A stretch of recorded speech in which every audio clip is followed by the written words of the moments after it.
All right, let's get right into it. The AI revolution is everywhere, right? But what does it actually look like from the very, very top? Today, we're going to unpack this whole AI boom through the eyes of the guy running Google and its parent company, Alphabet, CEO Sundar Pichai. And Pichai does not mess around. He's on record saying AI is, quote, the most profound technology humanity is ever working on. Just think about that. That's a huge claim. He's putting it up there with fire, electricity. It really sets the stage for how massive this all is. But a statement that big can feel kind of abstract. So the real question is, what does this revolution actually mean for you and me, for our jobs, for our future? Let's break that down. So why should we listen to what this guy has to say?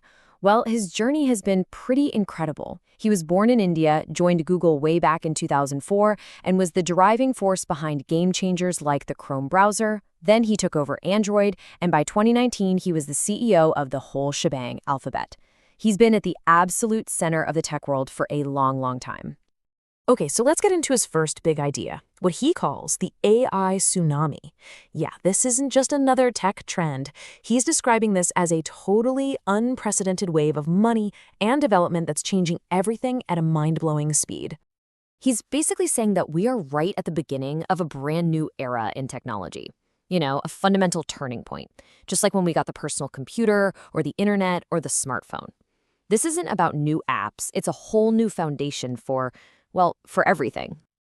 And if you really want to grasp the speed of this so-called tsunami, you got to follow the money. So get this, just a couple of years ago, Google's yearly investment in AI was already a staggering $30 billion. But now, look at this leap. This year, that number is set to triple to over $90 billion from just one company. That's not a gentle wave, that is a full-on surge. The acceleration is just insane. And that's just Google. When you zoom out and you look at all the companies building out this AI infrastructure, Pichai says we are looking at well over $1 trillion of investment. $1 trillion. I mean, let that sink in. The entire industry is building in just a couple of years what it used to take decades to create. Okay, so when you hear a number like $1 trillion, your brain probably jumps to one big question, right? Is this a bubble? Is all of this frantic, massive spending actually sustainable, or are we just racing towards a cliff? And Pichai gives a really smart answer here, comparing it to the dot-com era. On one hand, he says, look, the excitement is rational. People and businesses are genuinely clamoring for these AI tools, so much so that they can't even keep up with the demand. But he also admits, yeah, just like the internet boom, there are moments of, let's call it, irrational overshoot, some craziness. But the technology underneath it all, he says that is profoundly real. So we've talked about the money, we've talked about the hype, but what does it all mean for us personally? Let's talk about our potential new coworker, the AI, and the very real impact it's having on the future of work. And this gets right to the core of the anxiety a lot of us are feeling.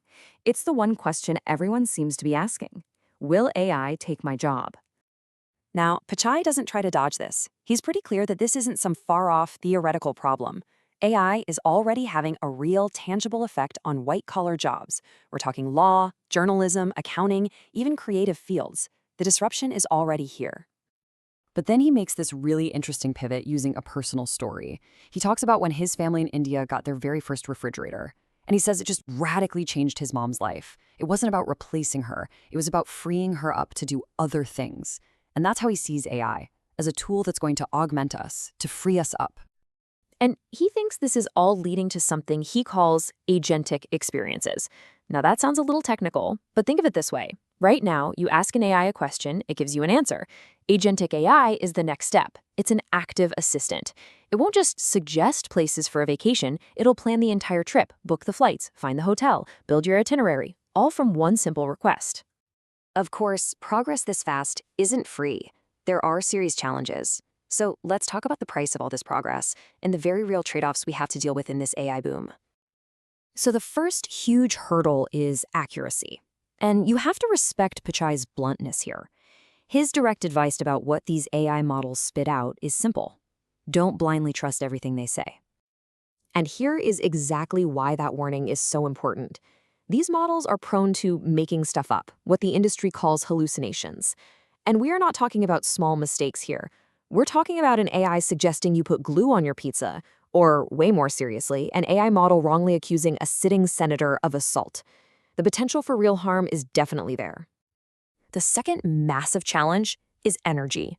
The amount of electricity needed to power this AI tsunami is just astronomical.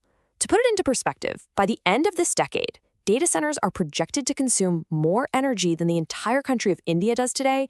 That is an unbelievable amount of power. But here's the fascinating twist.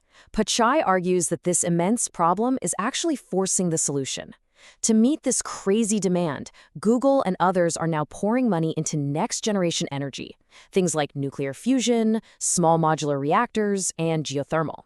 So in a weird way, AI's energy problem is speeding up innovation in clean power. Okay, so we've navigated the hype, the money, and the serious challenges. Let's wrap things up by looking into the future that Pichai sees, the really world-changing stuff that AI could finally unlock. And this is where it gets really, really exciting, because he's thinking way beyond just chatbots. He's talking about self-driving cars that could dramatically improve road safety, saving countless lives. He points to drug discovery, where Google's AlphaFold AI solved protein structures in a few months, a task that would take a PhD an entire lifetime. He even says quantum computing is today where AI was just 5 years ago, hinting that another mind-bending revolution is already on its way. So after all that, what's his main takeaway for us? It's basically a call to action. He says, I would encourage the next generation to embrace the technology, learn to use it in the context of what you do. It's not about being afraid of being replaced, it's about figuring out how to adapt and evolve with these powerful new tools. And that really brings us to the final, most important point. The technology is here. It's moving faster than anything we have ever seen before. Sundar Pichai and all of Silicon Valley are building the future right now. The only real question left is, are we ready for it?